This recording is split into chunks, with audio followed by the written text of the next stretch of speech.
sensors, feed lines, controllers, everything that you were used to seeing around Raptor 1 and 2, a lot of those have either been deleted, best part is no port, or they're internally integrated and protected inside of the engine itself. That'll let us dramatically cut down on the weight of the engine, make it easier to manufacture because we are going to be mass producing these things. Now, we make these Raptors in Hawthorne. There's our Hawthorne manufacturing team getting ready to see their engines fly in space for the very first time. Huge shout out to you guys. You're all wizards.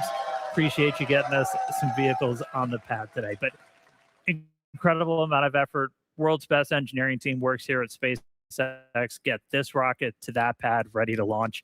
And we've been trying to follow more of it and document some of it. And if you haven't seen it, check out our new docu-series, Starship.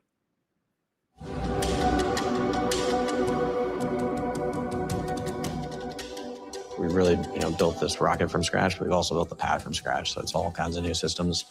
This will be the first time that we bring together the pad and vehicle pieces to make sure that they all work. Static fire vehicle is in pre-pad clear, about to get to our static fire pad clear top state. We run 60 seconds on ship because you get to see how the vehicle thermals all shake out and just general vehicle performance. That if you can make it through that you are in a reasonable position to go fly.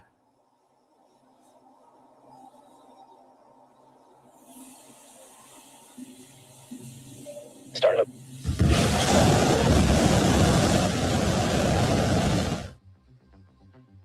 Throttle up.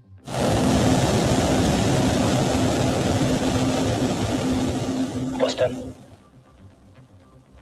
The journey of SpaceX is a journey to give humans access to the solar system and beyond, which is really the goal for Starship. Plus 20. The impact that this rocket is going to have on the world, I don't think most people can really comprehend the change it's going to have. Plus 30. This is such a wild ride. The highs are high, the lows are low as we really work to get to ultimately launching people, which is going to be amazing. Plus 40. It is not impossible just because it's far beyond what has been done before. We've proved that time and time again. Plus 50.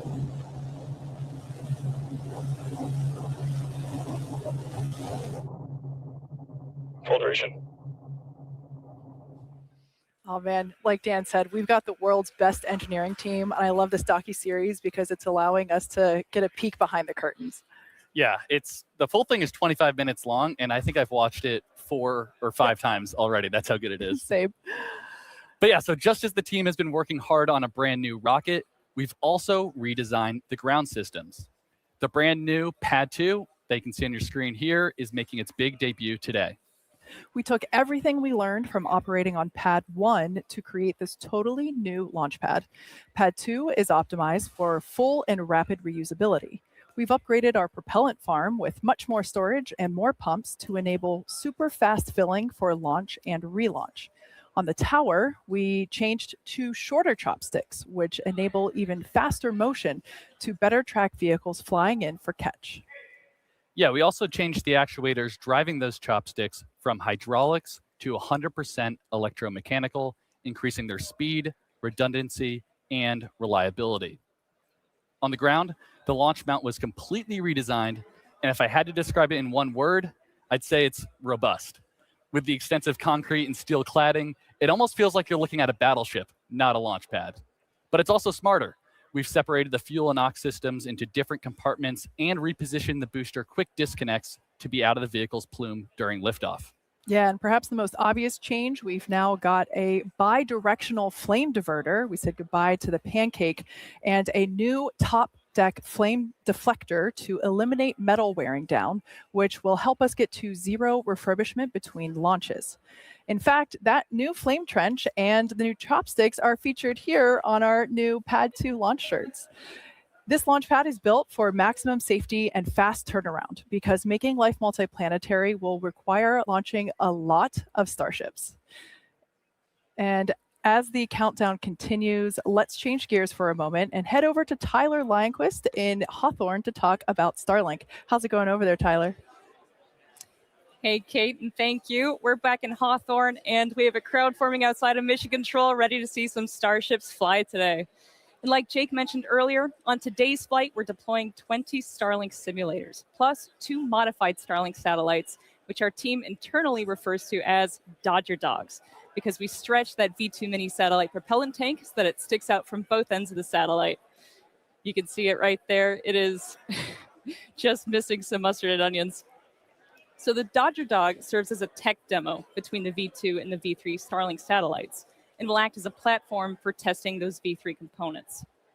So the larger V3 satellites aim to greatly expand the network's capacity, while V3 hardware is designed to support faster Wi-Fi and improved broadband speeds to customers while providing a significant capacity upgrade from the V2 Mini.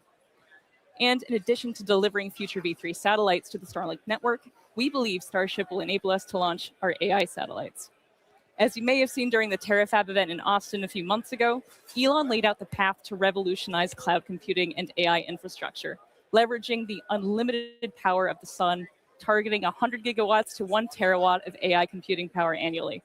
And from there, we're looking at connectivity beyond our planet too. Building on the technologies used to connect people on Earth, the Starlink team is exploring using Starlink to enable high bandwidth connectivity around the moon. With a constellation of satellites designed to connect to user terminals on the lunar surface, we could relay data back to our Starlink constellation in Earth orbit. So traditionally, deep space comms have relied on radio frequency transmission. This new design would use lasers to relay data back to Earth, which can massively increase the bandwidth available to future lunar missions. We currently have thousands of lasers operating in our Starlink constellation around Earth. Deploying that technology around the moon could connect it with hundreds of terabits of capacity. Together, this could provide the connectivity backbone between the Earth and the moon and enable gigabit connectivity anywhere on the lunar surface, providing data for rovers, habitats, and astronauts, and hopefully some incredible views for us back on Earth too. So all of that adds up to a lot of satellites. But the good news is that there's still plenty of space in space. But that said, the Starlink team takes space safety extremely seriously, and we work hard to encourage best practices across the entire industry so space stays open for as many people as possible. There are tens of thousands of known space debris in low Earth orbit right now. All of that debris comes from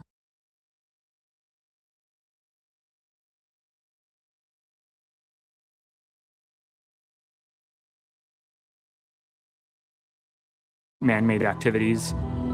A lot of people talk about space being really congested, and they show this dust cloud around the Earth of all these points, and it looks like space is super, super crowded. I think if you take all the spacecraft that are in orbit, it's equivalent to about 3 aircraft flying over California at one time. So space is so much bigger, so many dimensions that are much beyond what we can comprehend. But even though it's big, there still is a potential that these satellites could collide and could hit each other if we don't proactively share information. The orbit of objects follow Kepler's laws of motion, explained by Newton's laws of gravitation. So they orbit the Earth in very predictable trajectories as long as another force doesn't act on them. So you can reasonably fit millions of satellites into an orbital shell with that math. Obviously, to make that happen, you have to have really tight coordination between all those satellites, and everything has to work really well together. Starlink satellites make something like 1,000 collision avoidance maneuvers on a daily basis. We predict that a close approach will occur between another satellite or a piece of space debris. We use the thruster of the satellite to make a maneuver and keep away from the trajectory of that object and reduce the probability of collision to effectively zero. Because most of the actual collision risk comes from the surface area of the solar panels, we lower the solar panels to reduce the cross-section in the plane of the close approach to further reduce risk. On Starlink, I'm also excited to talk about a program we call Stargaze. Cameras on the satellites looking up into space, measuring the star field. You can imagine 10,000 satellites staring up into space and detecting all the objects in low Earth orbit. You effectively almost have a real-time view of what's happening in the low Earth orbit environment. So we began detecting objects and fitting orbits to those objects, and currently we're tracking about 50% of the objects with perigees below 600 kilometers. This project has opened our eyes a bit to the activities that are occurring in space that are not being published. So we have many examples in Starlink satellite footage where an object came within tens of meters of a Starlink satellite, yet this was not predicted This is extremely concerning because this type of incident could have resulted in a collision. Last year, we flew 165 missions to space. As an industry leader, we would like to create a community where all industry providers share data back and forth. They tell us where their spacecraft are. They track their spacecraft as soon as they're deployed. They make them available to others so we know where everyone is. You know, there's some thought that if I keep my satellite position confidential and I don't share that with anyone, no one will know where my satellite is. Well, I think that's really fictitious. So we at SpaceX, we've taken the opposite approach. We've published all our data. We put all our ephemeris data out. We show where our satellites are. We show where we're maneuvering. And I think we're now showing the industry that there is no competitive advantage by not sharing your data. We're demonstrating to the outside world what good practices are. We as an industry have a tremendous obligation at this time, at this formative state, to actually communicate with each other, share best practices, and be good stewards amongst each other. It'll make us better as an industry. It'll give us an industry of the future that will continue to grow, continue to innovate, and help every company to grow and generate revenue. To maintain safety in low Earth orbit, it's incredibly important that we work together as satellite operators and are very transparent in the activities that we are conducting. I think that an irresponsible satellite operator is one who either doesn't know where their spacecraft is or where it's going to go, or isn't broadcasting that to the world. Space is big, but operators are not always predictable. We want to enable other missions, the Moon and Mars and interplanetary exploration.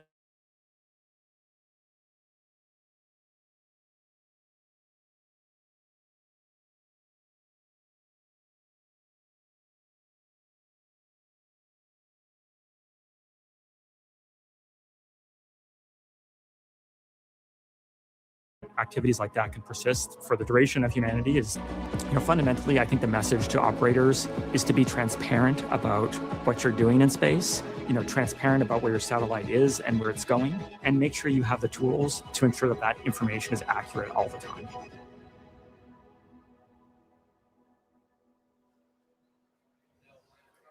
Starlink's future is bright and helping ensure space safety for all operators along the way. Now let's take a look into the flight profile for today's test. As we've mentioned a few times already, there are numerous redesigns making their debut today across the entire launch vehicle. In light of this, we want to keep our learning focused on all that new hardware and software, so we're running a flight profile similar to our last 2 Starship flights in order to minimize new variables. Yeah, and we'll start with liftoff, where Super Heavy ignites 33 brand new Raptor 3 engines. We power through ascent ahead of hot stage separation. Booster shuts down all but 5 sustainer engines. Stage 2 lights its Raptor engines while still attached to Super Heavy. We get to see stage separation debuting the integrated hot stage, directional booster flip, engine relight, and boost back using 33 engines. And after coasting for a few minutes, the booster today will target a landing burn and soft splashdown a few miles off the coast from Starbase. Yeah, Ship does a bunch of fun things like deploying 20 Starlink simulator satellites, 2 of them Dodger Dogs, as we affectionately call them, single engine Raptor relay, and then reentry. Everybody's favorite part, lots of fun Technicolor colors that will be brought to us by Starlink. And if all of that goes as planned, we will finish the test with a flip, a landing burn, and a soft splashdown in the Indian Ocean. And actually, in just a few moments, thanks to Starlink, we'll be going live to the Indian Ocean and chatting with the ship recovery team stationed out there. I'm so excited for that. That's going to be awesome. So cool. But sit tight, because first we're going to go to Dan for a quick status check. Yeah, thanks, guys. Everything's still looking good. We are not tracking any issues technically on the vehicle or on the pad. Range status continues to be good, both the range out here in the Gulf and out in the Indian Ocean. As you can see, we have started our propellant load. That happened at about 36 minutes before T0. We're loading about 20% faster on pad 2 than we did on pad 1. Our flight director, Ty Huntington's back in the chair again. He was there for Starship's first flight test and 11 back for V3. He did that final go, no go at about T-minus 1 hour. We do start loading on ship first. That happened at about T-minus 37. Booster follows about 1 minute later, starting with its liquid oxygen and then its liquid methane. And then ship fuel is the last one to kick off about T-minus 35. We're going to continue loading all of this propellant on board until about 3 minutes right before launch, 3 minutes 20 on ship, 2 minutes 50 on the booster. So we go pretty much right down to the wire. But as of this moment, still looking good. T0 set for 6:30 p.m. Central Time. Continuing to load prop, continuing to count down. All right. If you've been following along with these launches, you know we've been sending these suborbital and they splash down in the Indian Ocean. How the heck do we see some of that? Well, we have our recovery team, our Starship recovery team, and one of their primary jobs is to get those reentry views and a whole lot more. We're going to take them now. We're joining them out in the Indian Ocean. We've got Suren Sinai standing by, taking a moment from the recovery ops. He might be frozen. Let me know if you can hear me, Suren. How's everything looking out there in the ocean? Dan, I can hear you loud and clear. We're sitting in about 8-foot waves, but it's looking like a clear day, ready for a ship to come on through. All right, man. How many of these have you done? And like, walk us through. What's the recovery team's primary job out there? I've done 6 and now 7 of these missions, and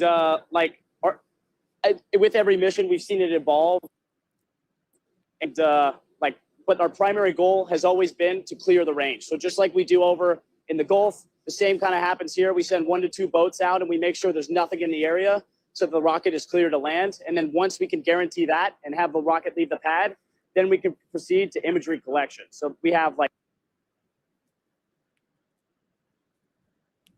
All right, we'll see if we can get him back, but they're out there in the Indian Ocean. I think everyone's familiar. They've got the buoy cams. They've got the drones that are going to be going up. So we're going to be cutting back to them live once they get. They've been doing some practice stuff. We've been able to shoot some of this. So there you can see Suren getting those buoy boats. So they're basically out there. They're deploying these boats in the splashdown zone. If you get a live view from one of these boats, that tells you that we're pretty much nailing our target on that. And then Suren and a couple of our other recovery folks out there are going to be flying drones to hopefully get that imagery of Starship coming back. It's super critical for us to see just how that heat shield performed after reentry, and just having them out there remote, just in the middle of nowhere, plays just a really critical role in just rapid iteration on Starship and its heat shield. So looking forward to hopefully seeing some views from them a little bit later. But for now, let's head back down to Kate and Jake for the latest progress at Cape Canaveral in Florida. Thanks, Dan. Now, if we want to get to the moon and then Mars as fast as possible, there's really only one answer: launch a lot more rockets. Yeah, and to do that, we're going to need a few more launch pads and support buildings, which is exactly what we're working on over in Florida. So originally built for Apollo and then the Space Shuttle, Launch Complex 39A has flown 126 Falcon missions since SpaceX reactivated the pad in 2017. Yeah, it's crazy that it's that many. Fun fact, I actually hosted the live webcast for our very first launch at Pad 39A, and it was so exciting to see that come back to life. It's also exciting to see how today, almost 10 years later, the ongoing construction and development that will bring a second launch tower to Launch Complex 39A. You can see it ongoing there on your screen. It's designed to expand our capabilities to support Starship launches in the future, while also continuing to support Falcon Heavy missions from the original Apollo Shuttle Falcon launch tower. Yeah, and we're also building a Starship launch pad at Slick 37. And to support the uptick in future launches, there's Gigabay, a giant assembly and maintenance facility designed to prep Starships ahead of Florida launches. And when complete, this huge structure aims to hold 24 work cells and over 800,000 square feet of workspace. That's 24 rockets under one roof. That's absolutely crazy. Gonna be so many. Yeah. So SpaceX's future in Florida is quickly taking shape with our very first launches on the horizon. Yes, a horizon that aims for regular trips to the moon. Now, staying with the lunar conversation, we're going to head back up to Dan, who has Starship Vice President of Engineering, Bill Riley, our favorite webcast visitor, to talk about the moon. That's right, Kate. Yeah, crashing the webcast again. Bill Riley, VP of Starship Engineering. Thanks for coming, Bill.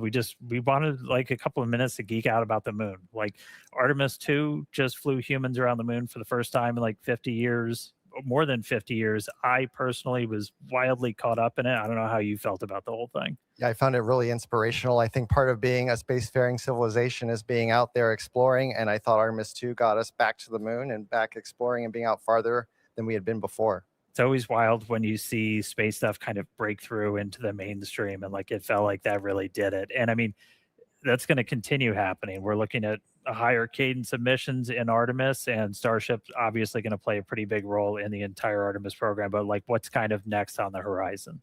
I think what's exciting about Artemis 3 is you'll see the landers introduced now. So maybe we're talking to NASA about doing an Earth orbit rendezvous where the Starship based lander could be in proximity to Orion or even more. I think that's really the next step. Prove out those landers close to home in Earth orbit, and then looking ahead, going to the moon. And we're debuting V3 now, and just some of the stuff that's now on this version of Starship is going to directly enable some of that, or it's planned to, correct? That's right. So V3 is exciting because it really introduces it's designed to introduce all these fundamental foundational features that allow us to go out past the Earth. So for example, there's many features, but some that are visible are the docking adapters below the PES door that you'll notice on the as-built ship. And then as we look out past V3, there's other configurations of Starship. There is a tanker that takes the propellant to dock with the lander that will land on the moon. And think of the on-orbit propellant transfer is sort of like the gas station in the sky. And then that gas station will be what we call the depot. And then the plan now, and the plan's been, but it's really emphasized now, we're not just going for flags and footprints, we're talking permanent infrastructure on the moon, right? That's right. We have to build up to that capacity. So the first landers will be, a new set of boot prints to kind of start a new generation of explorers. Then we'll build into cargo landers like you see here, maybe bringing down a rover to the surface. Some infrastructure might even be staying inside the landers. And then as we look to an even brighter future, having a permanent presence in a moon base. Yeah, I'm ready for the moon base. I need to go to the moon. That's definitely in my med. It sounds like a hell of a week-long vacation or one heck of a trip. But and I mean, this is the next step on making life multiplanetary, right? Absolutely. It's literally the next planetary body we need to get to. So, all right. Well, thank you so much, Bill. I'm going to let you jump back in there as we get ready to launch this rocket. Thanks for nerding out on the moon with me for a couple of minutes. But we're not done. We got a little bit of more cool news. Stick around.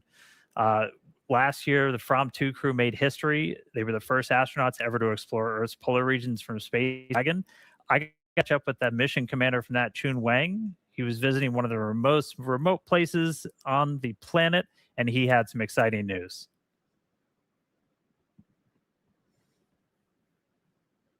Awesome to talk to you. Start me off. Where the heck are you right now? Thank you for joining me to Bouvet Island, and this isolated island in the South Atlantic. It's arguably the most remote island in the world. It looks super isolated. You're only there with a couple of people. Kind of feels like a space mission to me. So let's just jump right in. You are going to be on the first interplanetary mission on a Starship. So it's going to be a flyby mission of Mars. So a lot of people are talking about how Mars will be like. We're going to fly to Mars, we're going to land on Mars, we're going to build city on Mars. But let's get it started with a flyby. Doing a flyby of Mars, that's a heck of a trip, but you're kind of built for this kind of mission, right? Because if you're not landing on the surface, you're spending a long time going out there, you're going to fly by it. It's going to be like just an insane couple of hours, and then it's a big trip back home.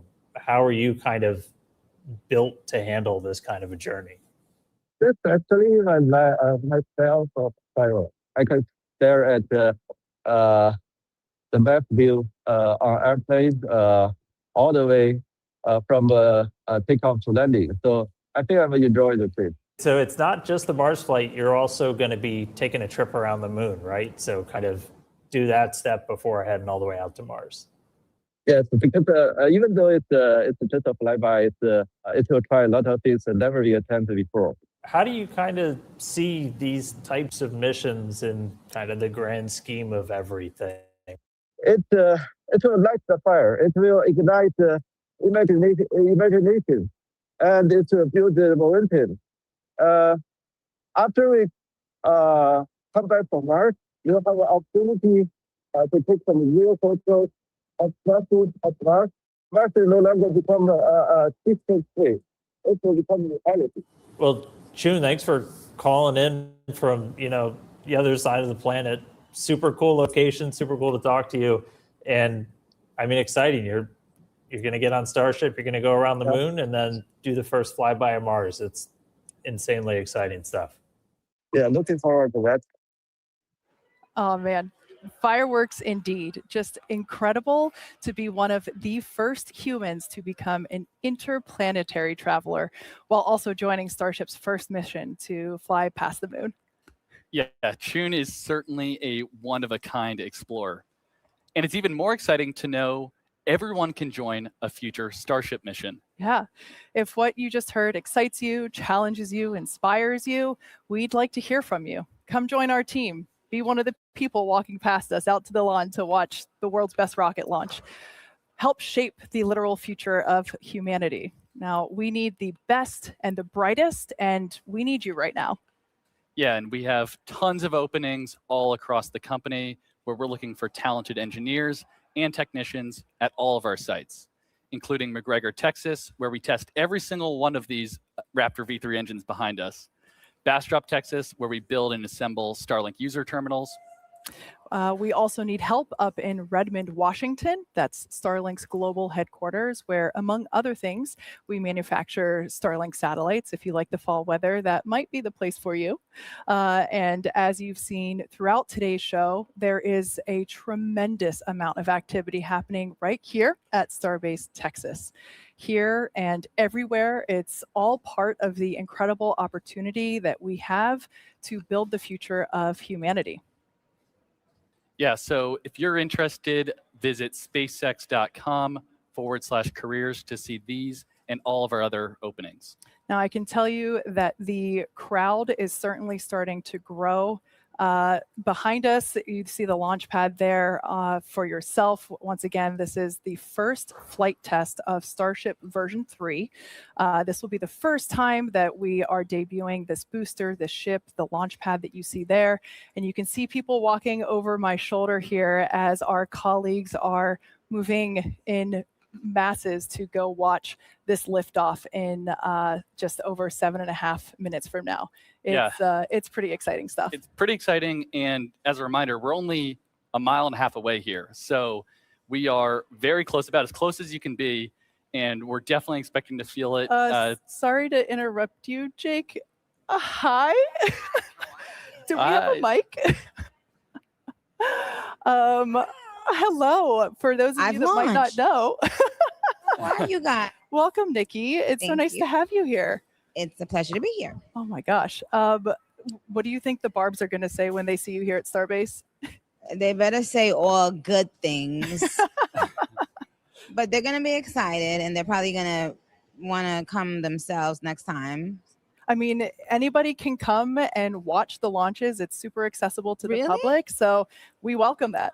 Okay, Barbs, come on down because this is a lot of fun. I'm excited. Is it about to happen at any minute? So you see that number right there in the top left corner, 6.5 minutes. 6 minutes left? Yes. Oh my gosh, but this is historic. This is a major moment, y'all. Yeah. It is. Is this your first rocket launch that you've seen live? Yes. Wow. Wow. How do you feel?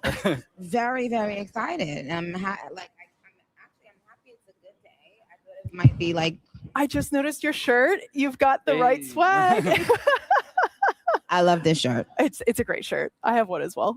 And it's a great name, Starship. I mean, how did you predict the future? Starships are meant to fly. I do not know. But major shout out to Elon. Elon, thank you for everything that you're doing for humanity. He's the man, for sure. Okay. Well, thank you so much. All right, I'll see you guys We want to watch later. the launch with you, Okay, yes. so we'll take this back because this is too loud to take outside. Wow, what a moment. And with that, great timing. We're now at 5.5 minutes. This is into terminal count. Dan, man, the anticipation is certainly growing here in the lobby and out on the lawn. What is it like up there? Yeah, we are ready to go.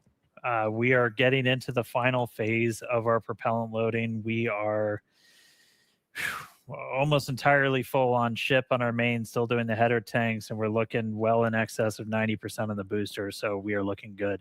Still not tracking any range, any weather issues today, not tracking any technical problems on the vehicle, on the launch pad, looking good for liftoff in just under 5 minutes.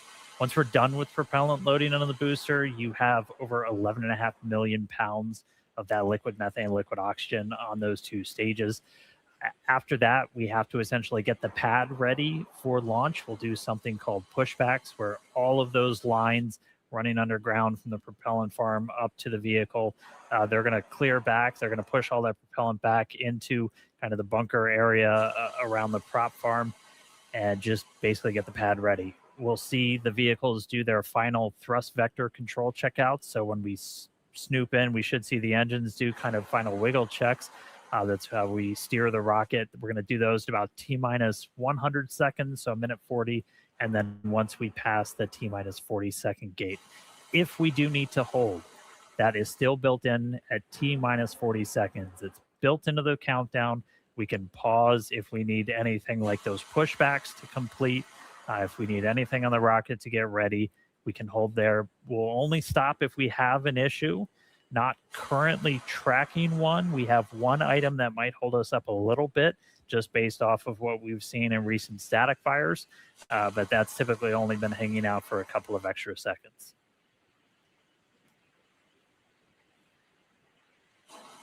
And then once we pass T-minus 40 seconds, a lot of things will happen in rapid succession. Yeah, that moment is called the QD, or quick disconnect vent gate. That's when we clear all the gas commodity lines that connect the pad to the vehicles. Both the ship and the booster configure their comm systems for flight and are rapidly running leak checks on gas and fluid tanks. The booster goes to internal power and its engines get their final priming for launch, while the ship's engines begin their ascent bleed profile and arms the automatic flight safety system. Yeah, and once we pass T-minus 40 seconds, we still have the ability to rapidly recycle the count under certain conditions back to T-minus 40 seconds and hold there to assess what happened, review the data, and decide if we can proceed again all the way down to T0. We estimate we have around 5 minutes of hold time there. The flame diverter on pad 2 activates at around T-minus 17 seconds, and it enters what is essentially the point of no return at T-minus 10 seconds. And there's a chance we could recycle, but the closer we get to T-minus 10, the lower that chance becomes. All right, we are coming up on 2 minutes. We have completed propellant loading on the booster, just shut down the fuel pump for loading onto the ship, so we're closing all of that out now. 2 minutes to go. One kind of exciting aspect to V3, we're not going to start the engines up in kind of different sets. All 33 of those Raptors going to turn on all at once. And you're going to see the booster move off the pad a whole lot quicker. Once again, if you've just joined us, this is the first flight for version 3 of Starship. The ship, which is the upper part, the black part there at the top, the booster, which is the part below that, have been completely redesigned, as well as the launch pad that you see it sitting at, as well as the engines that power both the ship and the booster. Today's test flight is a massive step forward in our developmental program. All right, and we're coming up here on T-minus 1 minute. So let's go to the pad and let the rocket do the talking as V3 fully comes alive. T-minus 1 minute.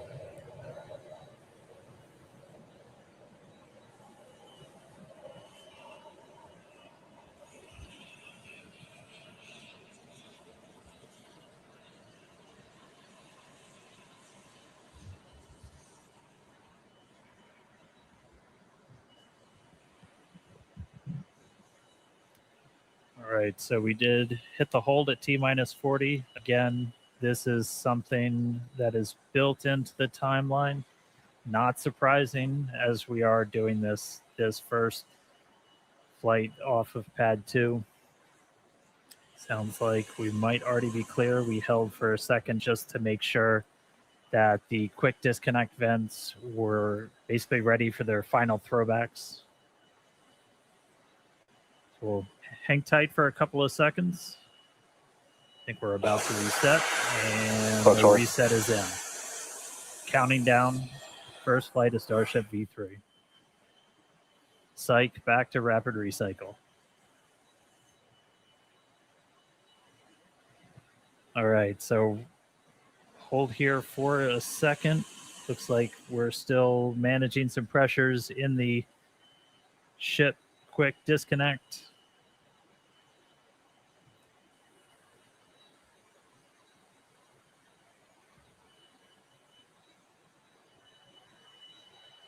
All right, still going to hang out for a couple of seconds here at T minus 40.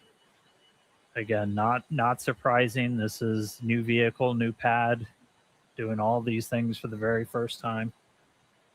Right now we are holding, looking at some pressures in the quick disconnect, and hold reset, and we're rolling.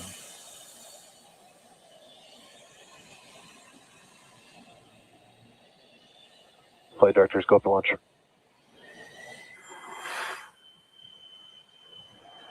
Back to rapid recycle, so we're going to hold at T minus 40 again.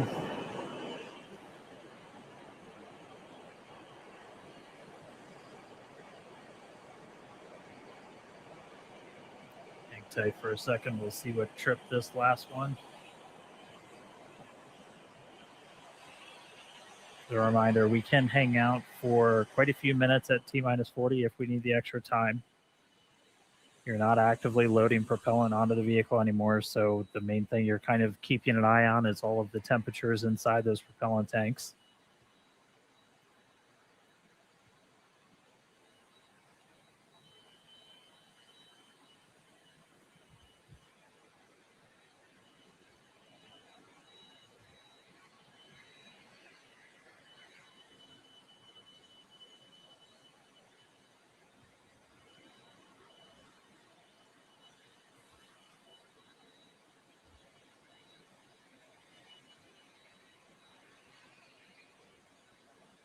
All right, we're continuing to hang out here at T minus 40.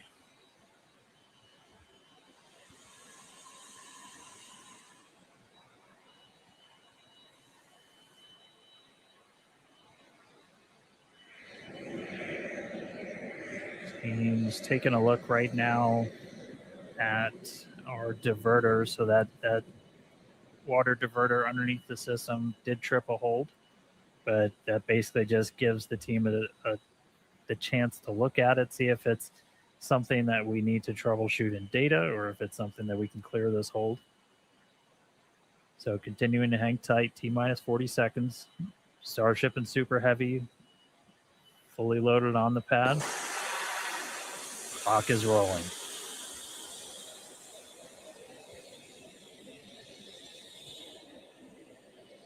T-30, flight directors, go for launch.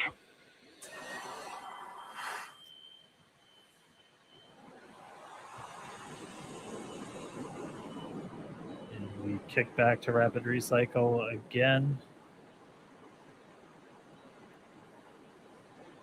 Again, just a reminder, said it before, new pad, new rocket, learning new things about this hardware, performing in the flight environment. Taking a look at some of the sensors on the arm that manages the quick disconnect to the ship.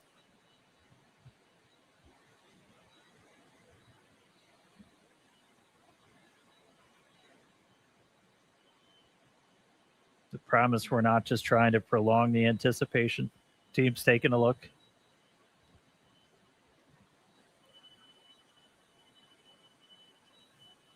We've got a couple more minutes where we can hang out here. Again, it's not an unlimited time to pause at T minus 40. We're keeping an eye on the propellant temperatures inside the vehicles. So we've got Probably about 3 minutes or so left of hold time.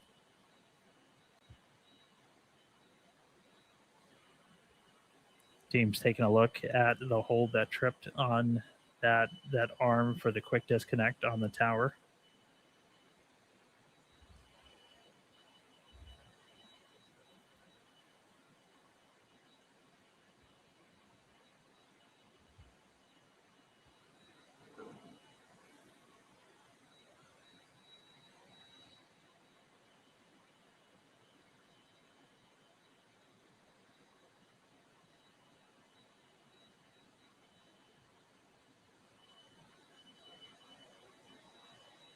Continuing to hold, got a couple minutes to try and clear this issue.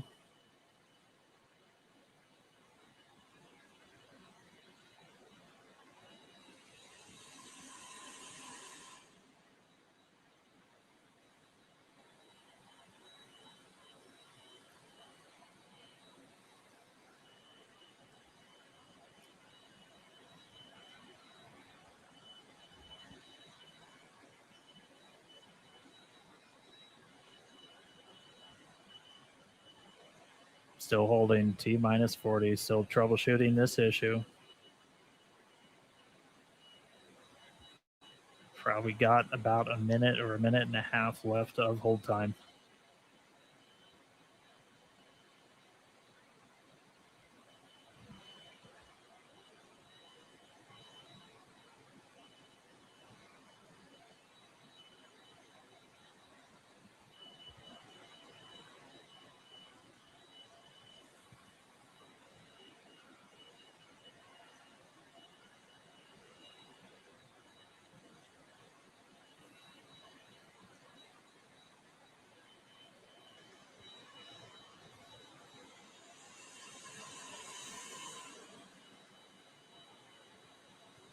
Flight control team confirms still working through the issue. Still have a short amount of hold time still remaining.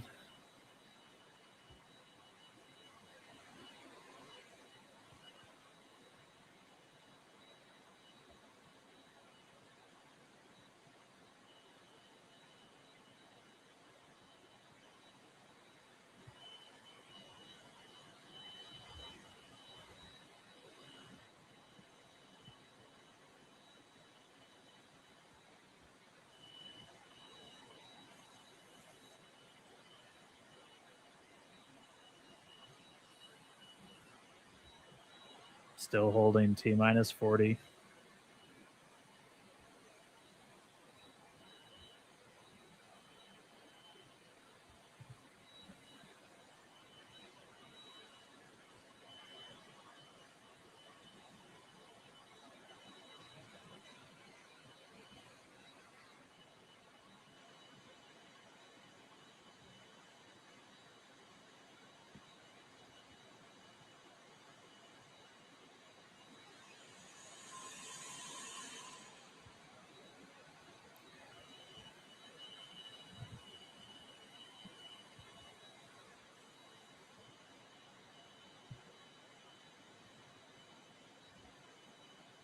All right, still continuing to hold here at T minus 40.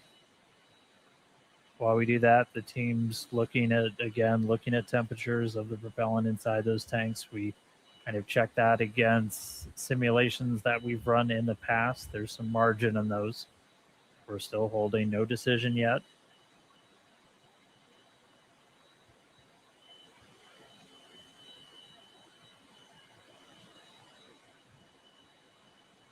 Sounding like we have the fix in place.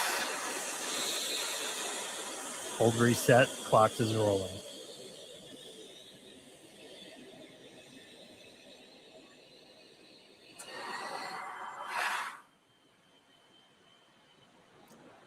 We're back into rapid recycle.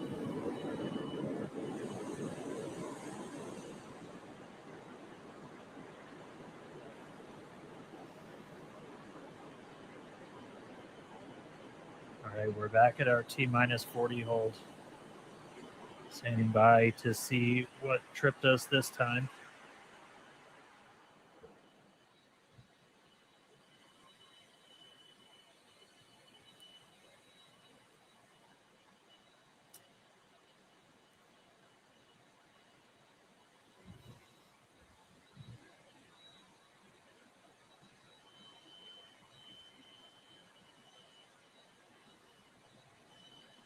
All right. It is sounding like we are not going to be able to clear this issue in time today.